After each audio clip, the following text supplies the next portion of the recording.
Are you ready? You think you can tell us what to do? You think you can tell us what to wear? You think that you're better? Well, you better get ready.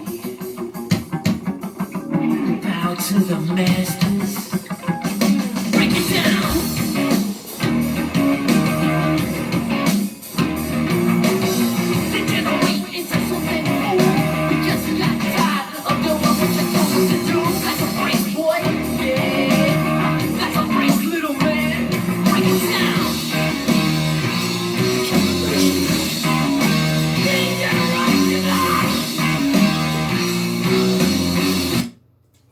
All right, boys.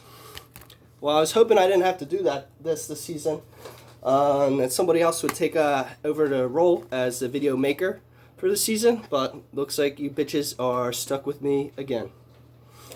I know I'm a few weeks late, so I'm going to start off this video with a Week 3 recap. The first matchup of Week 3 that I have is Mac over myself.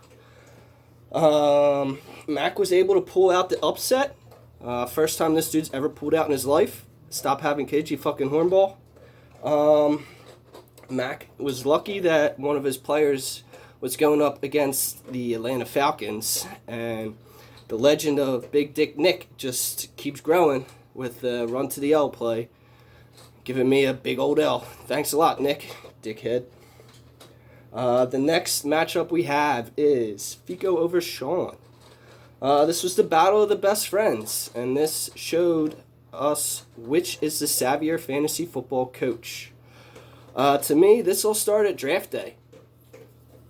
And you know where I'm going with this one. When Amari Cooper was picked third overall. Third overall.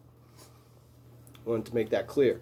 But in the end, the deciding factor was Danger Russ and the Seattle Seahawks connecting with Tyler Lockett for 3 touchdowns on Sunday.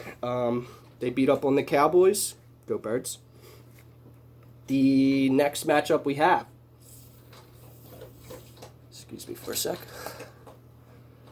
is Fox over the Duty Bros. Everybody was questioning the Minshew Mania start over Josh Allen. Well, guess what? That half a point difference wasn't going to make a difference. The former Super Bowl MVP, don't call me Pat Mahomes, was the deciding factor in that game. That little bitch Fox got the victory.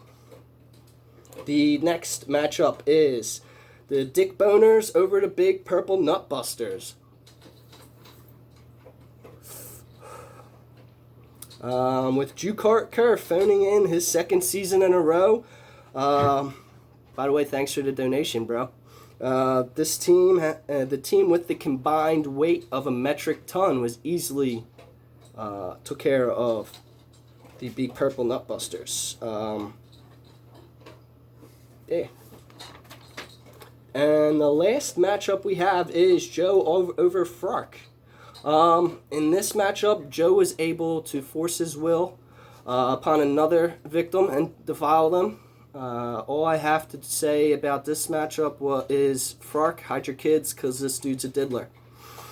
Alright, that was Week 3's recap. Now I'm going to go into our Week 4 predictions.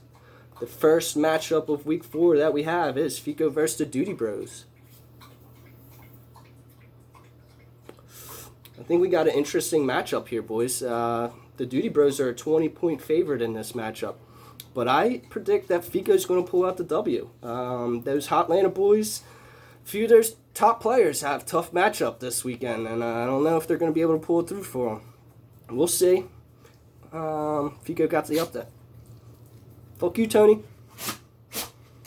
The second matchup, we have Joyce and Jander versus Fark. This is the second year in a row that Frank's best player is the Patriots defense. He's really taking the statement, defense wins championships to heart. Well, take it from a 2-time champ. Doesn't work for fantasy football, bro. Chinese facing company get the victory easily with or without a kicker this weekend. Bubbles, shut the fuck up. Let's see. The next matchup we have is Mac versus Juker. Both teams got hit hard by the coronavirus this weekend. But the 3-time dad beats the 2-time champ.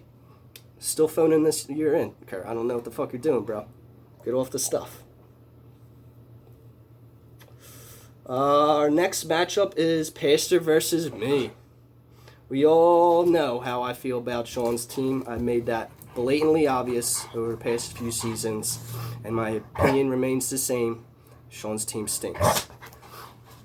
I don't know what is worse, Sean's team or the presidential debate from the other night, but Trump had it right. Bad things do happen in Philly, and I'm going to do a bad thing to Sean's team. Alright, that leads us to the matchup of the week, which is Fox versus Joe. I think this matchup is going to determine some of the playoff seeding, with the winner possibly gaining a bye and the loser possibly getting bumped out of the playoffs altogether. We'll just have to wait and see how the cookie crumbles. Both of these teams have their stud wide receivers banged up, and I think it's going to come down to who plays or who plays better if they both play. The site has Fox with the advantage, and I'm going to follow suit and go with Fox. To add, shut up, Joe, you bald, ugly pedophile. And that's it for our week 4. Good luck to me and nobody else but me, and go Birds.